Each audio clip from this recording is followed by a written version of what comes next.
Before we get started, I have a quick favor. I've been self-funding the Finding Genius podcast for 5 years now. I've done over 3,000 episodes. And as you can see on YouTube, we're up over 1 million views on the channel, which is fantastic. The next thing I really want to push on is to get up to 10,000 subscribers, because once we do, we'll be able to put a donate button, and we'll be able to solicit donations to help keep the podcast running and to also get the Finding Genius Foundation moving along. We have a big project studying anxiety, depression, and PTSD, and working on a product to help people overcome these problems, because I've seen them explode recently after the last 2 years of the whole virus situation. So if you would, please subscribe to the podcast. That would help us tremendously. Give us a thumbs up and check in the description for Buy Me a Coffee. It's about $5. If you could buy me a coffee, I'd really appreciate it. It would help keep the channel going, and I love coffee. Thank you.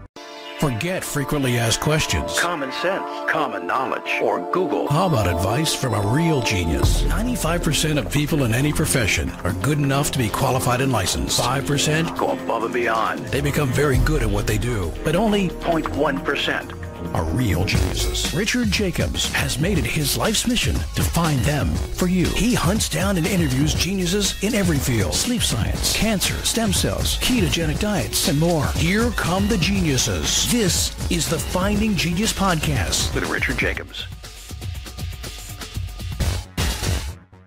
Hello, this is Richard Jacobs with the Finding Genius Podcast. My guest today is Brandon Beachum. He wrote a book in January 2021 called The Golden Key. It's a modern alchemy to unlock infinite abundance. In it, Brandon distills wisdom that he's gained, and it's a practical, grounded advice. He talks about 8 keys to abundance, which he's figured out over 25 years of a lot of work and exploration. So we're going to talk about that and hear about other things going on in his life. So welcome, Brandon. Thank you. Hey, thanks for having me, Richard. It's a pleasure.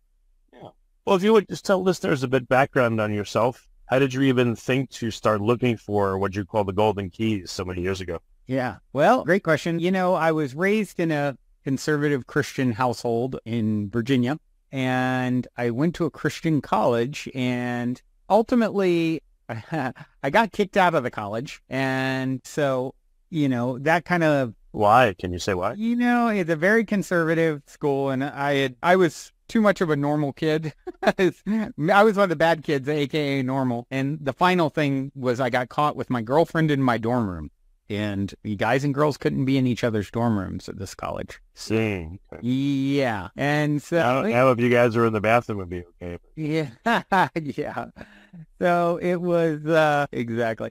So I ended up living in Nashville nearby, and I met someone who claimed to have some psychic or intuitive ability, and I'd never come across that. And she sort of, you know, demonstrated some things that supported her claims, and that got me, you know, really intrigued and sort of opened my eyes beyond my own journey with religion and spirituality, which, you know, I always had kind of questioned some of the things as my brain developed more in my questioning and reasoning, that things that didn't add up. And then, you know, getting kicked out didn't help from school. And so, you know, I was right to explore other ideas, the ultimate nature of reality, if you will. And so I started reading books on metaphysical things, and, you know, books like Conversations with God around that time, who I was actually really blessed to have Neil Donald Walsh, the author, on my podcast, Positive Head, recently. And so those books were a big influence, you know, as I started to get exposed to some of the ideas that we are one with the source consciousness that creates and animates all things. You know, as I explored that concept,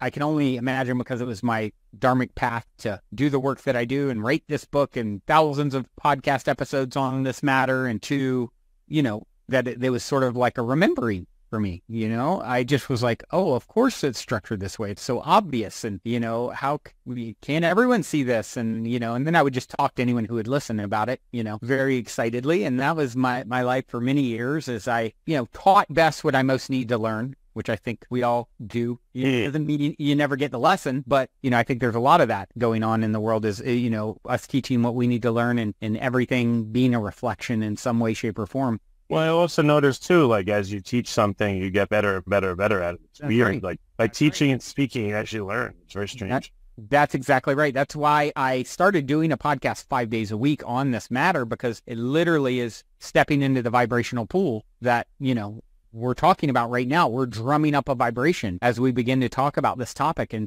everything is vibrational. And, at its core, ultimately, we know that from quantum physics, the particles that make me up aren't solid at all. They're vibrations of energy. So everything truly is energetic like that. And so as I just went further and further down that rabbit hole, it's just been now a 25-year journey. And, I launched my podcast, Positive Head, in 2015 for this very purpose, just to swim in the energy and share frequently. And, it was for many years top 5 in spirituality on Apple Podcasts. And so it reached a lot of people and, so got that positive feedback loop going and the opportunity to connect with so many luminaries on the show. And, here we are all these years later and still, it's funny because you and I talked about it at the beginning, top of this episode about abundance. And, it doesn't mean I don't have my own struggles with abundance still. That goes right along with, this whole idea of, it's growth is like 2 steps forward, 1 step back for most of us. It's a spiral and you circle back on things that you think maybe you've overcome and for a deeper, release and healing around it. And so, and as I said, in our conversation before recording, the quickest way to abundance is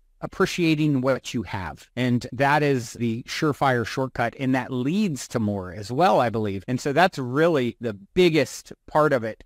I found in my journey is continuing to come back to that. What do I have to be grateful for? Sure, I'd like to unlock more and there's challenges and troubles, but what about what I do have? And the more you buy what you pay attention to, and the more I focus on that, the more I swim in the vibration of gratitude, the more I attract things to be grateful for, right? Yeah. And so... I think a big key to this, I'll probably misquote it, but, happiness consists in having few wants or wealth. And then he also said, remember the things that you have now that you once didn't have. That's right.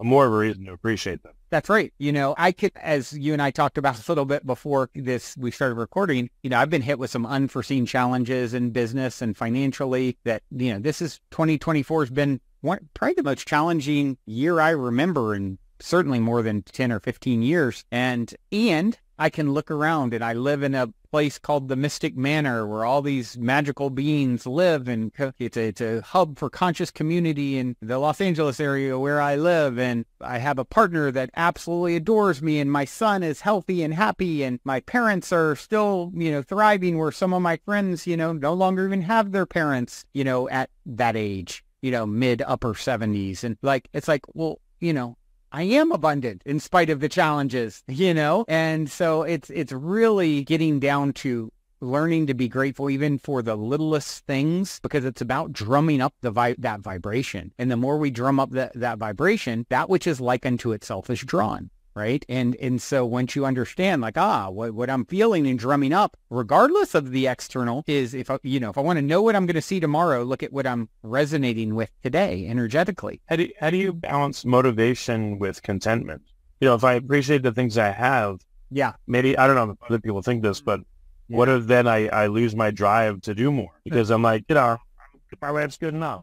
It's so funny that you bring that up. It's such an interesting way that the universe works, Richard, because you literally brought out this conversation by talking about, abundance and your own, very candidly sharing your own challenge around it. And I, of course, being transparent and honest, said, hey, I've been having my own challenges. And, literally, I got off a call minutes before this where my business partner and brother is considering a very hard decision because of the challenges with our business that greatly alter his life and moving for the first time in over a decade. Minutes before this conversation, and a part of what I shared with him is, part of my own challenges, I've always been so inspired. And I felt less of that desire that you were talking about, that inspiration. And that's left me I've had moments of like, wow, who am I if I don't have that inspired drive? I've always been that person, knocked me down and I'm just as exuberant and trying again. And, I've felt a little less of that in recent months. And that's almost scary. Right. And so, I think to answer that is like one of the keys in the book is trust the mystery. I don't know the exact whys, but I trust it. And I'm going to continue to find my way back through it. And if I'm feeling maybe down or less inspired or lack of desire, what if I love myself there?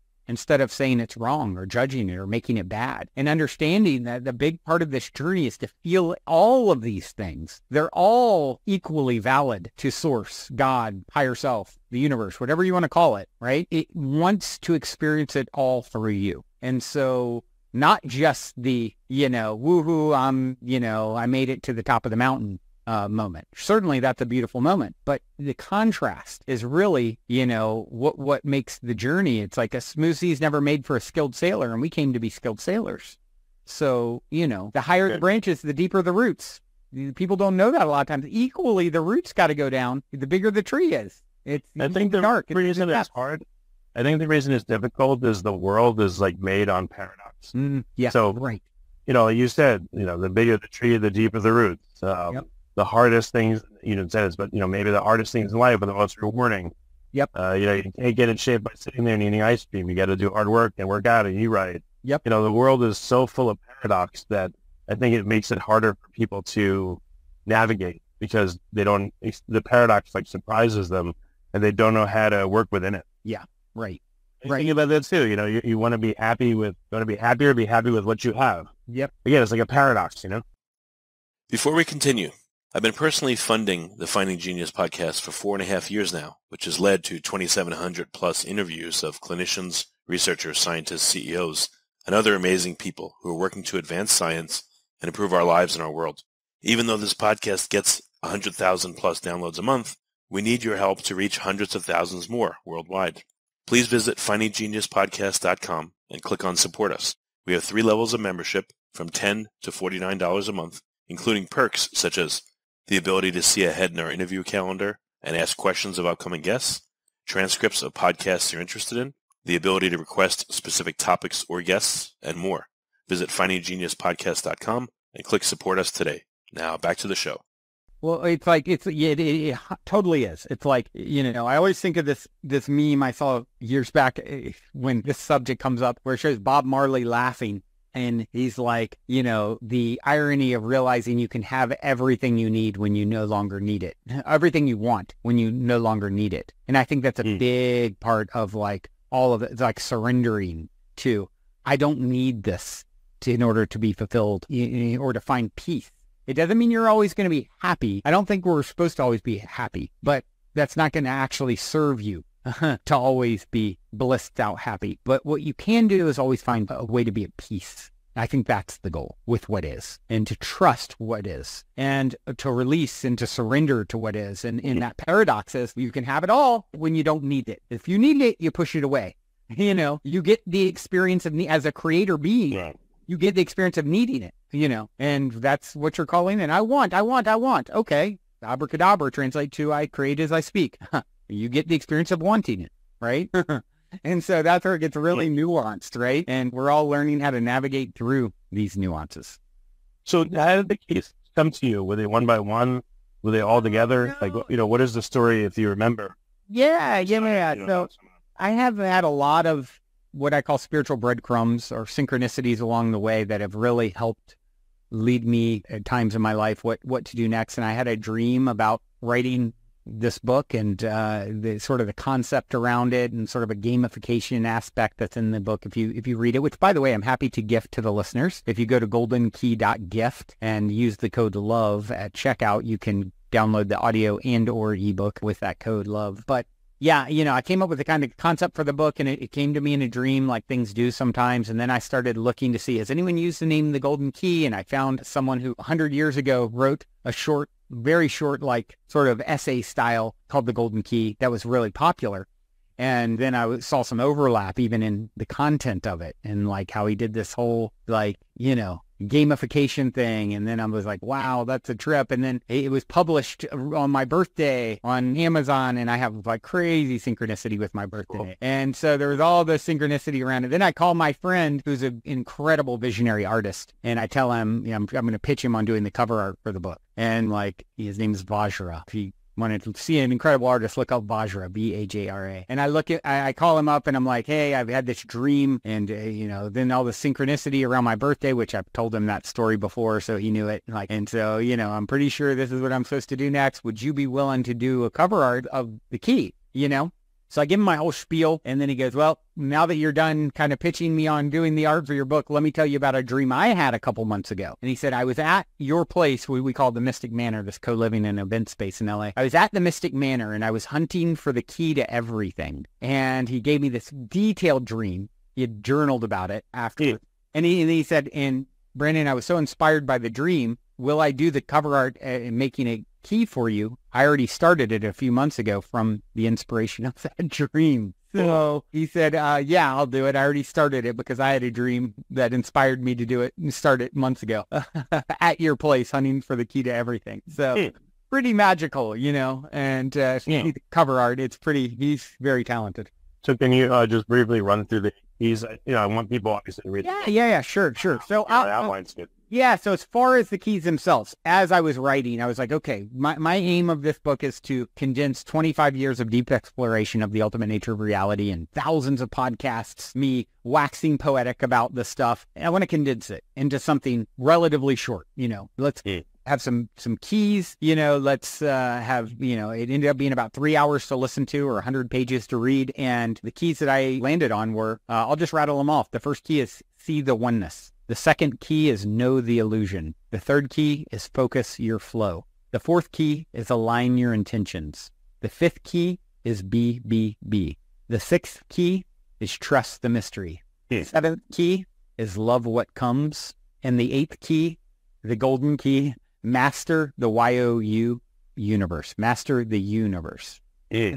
So do you have any examples come to mind either in your life or maybe it came from a reader or, someone that took one of your programs where like it encapsulates some or all of the keys nicely and neatly that you remember? That's an interesting question. Not a question that I've ever had. Yeah, I guess in doing. Yeah. I'm trying to think of a story that encapsulates all of them.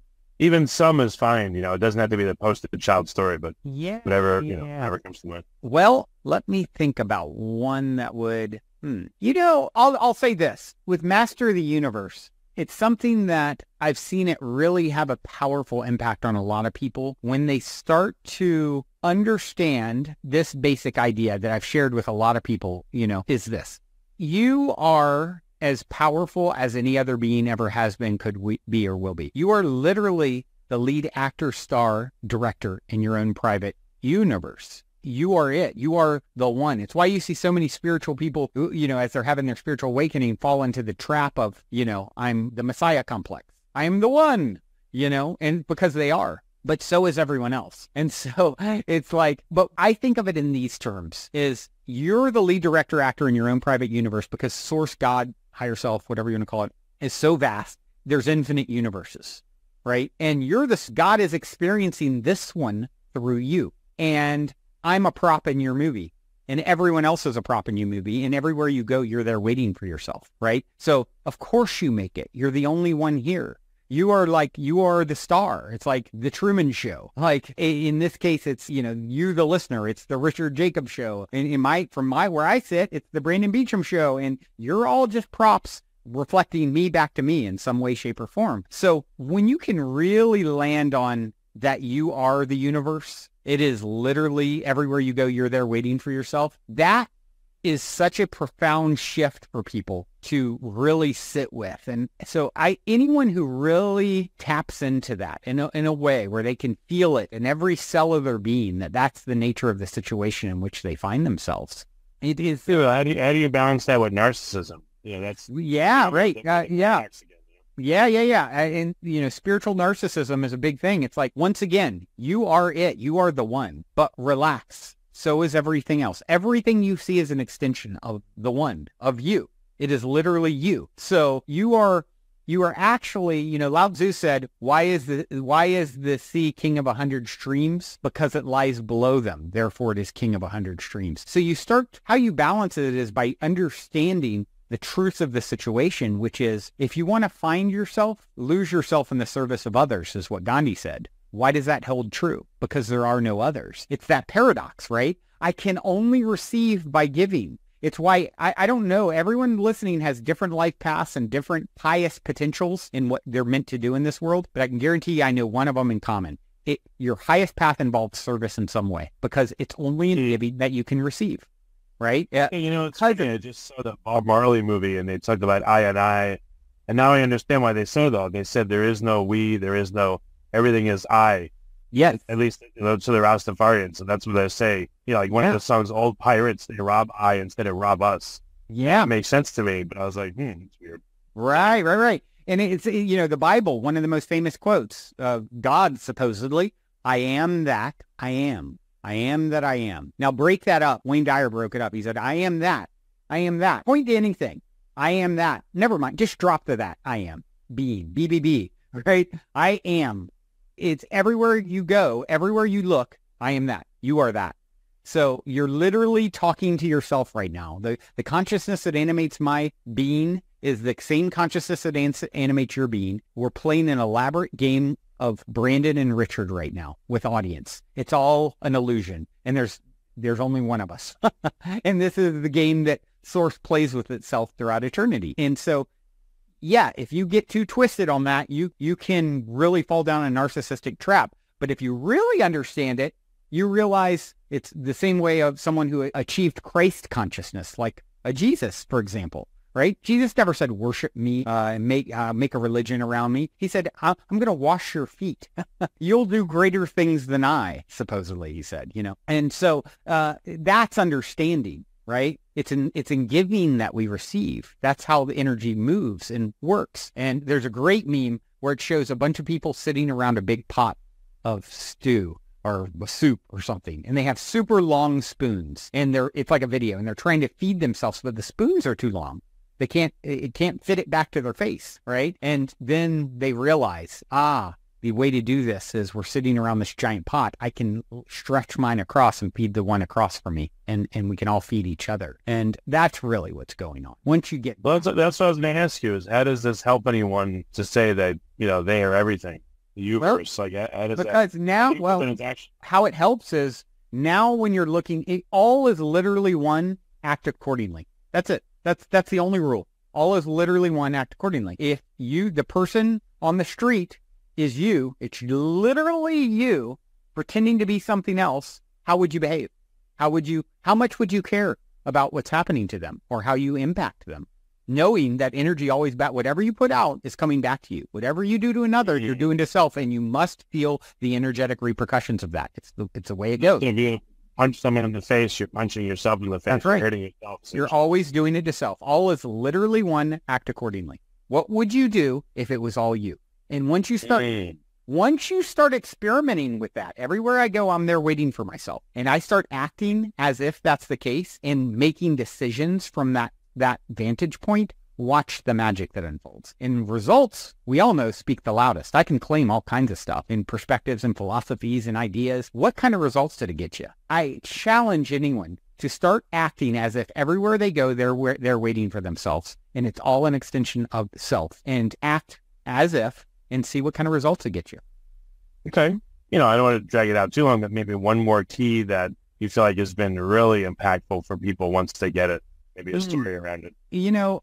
Trust the mystery is a big one for me because, my little human is playing checkers and my higher self is playing chess. So I think I know what's best for me or what I want or what's going to get me to where I should go next. But really, my human is playing with a limited amount of data, and it has an agreement with a bigger part of myself, I believe, right? Like a soul contract. Your higher self is helping to orchestrate from beyond the veil. And so if that is indeed the case, it's like, okay, I'm here to experience what's meant to be experienced. I'm here to choose where I can and exert influence where I can and do the best that I can with the information that I have with a very healthy sense of detachment, because really I know enough to know I know nothing.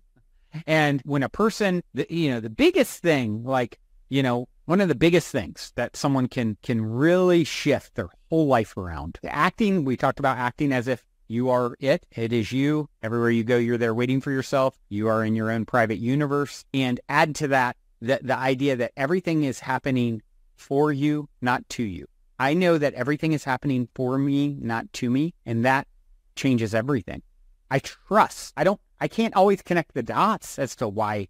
The question is something I don't like. Why is this happening for me? What can I learn from this? Where is the silver lining? This lump of coal is going to be, I believe, transmuted into a diamond, which that's all a diamond is coal that held up to pressure really well, right? So why is this happening for me? Once you understand that life is happening for you, not to you, and you're trusting that mystery, you have really tapped into superpower. You're doing what all the wisest sages have figured out. And once again, try it and see what kind of results it gets for you. And yeah, I like that, because if life is happening to you, then it's like you're helpless, Nothing, right. What can I do? It's happening to me. But if life's happening for you, then you have a chance of directing it and being cognizant. And like you said, if something's happening for you, there's a reason. It's not like this is the experience, whether good or bad. Yep. If you bother to try to learn from it, you're supposed to, because it's happening for you. It's got to help you in some way, even though it seems like it's hurting you now. Yeah, and what's good or bad, right? Like trusting the mystery. Like, have you ever heard the story of the Taoist farmer? No. By any chance? I'll share it real quick if we have time for it. Sure. So Taoism is, basically a very, very closely aligned philosophy with everything that I'm sharing and we're talking about here. And so here's a man who's a farmer who, looks at the world through this lens, right? In reality, through this lens. And one day his horse ran off on his farm, and his neighbors, who did not look at the world through this lens, come to him and say, "Oh my gosh, your horse is gone. That's your one horse, your most important asset for your farming. You're in trouble. You've got a big problem without your horse." And the Taoist farmer, looking through this lens of trusting the mystery and know it's happening for him, not to him, even though he can't connect the dots in this moment, he just looks at him and says, "Well, maybe so. Maybe I am in trouble. Maybe it is the biggest problem ever. Maybe not. Maybe so. I don't know." Next day, the horse comes back with another horse. And the lucky farmer, now he has double the horsepower. A wild horse followed him back. And the neighbors see this, looking through the very,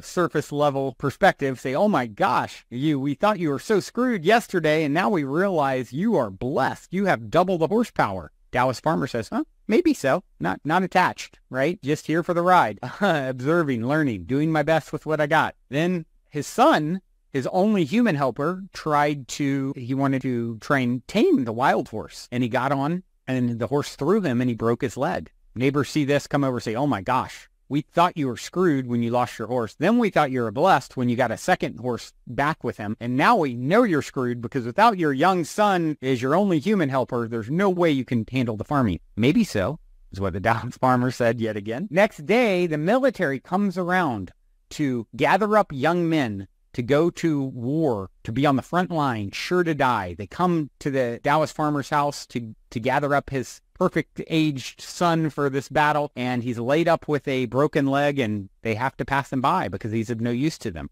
Neighbors come over. "Oh my gosh, we thought you were screwed. Then we thought you were blessed. Then we thought you were screwed. Now we know you're blessed." What did the Taoist farmer say? "Maybe so." Then they stoned him to death. Then they stoned him to death. And they ate his body. No.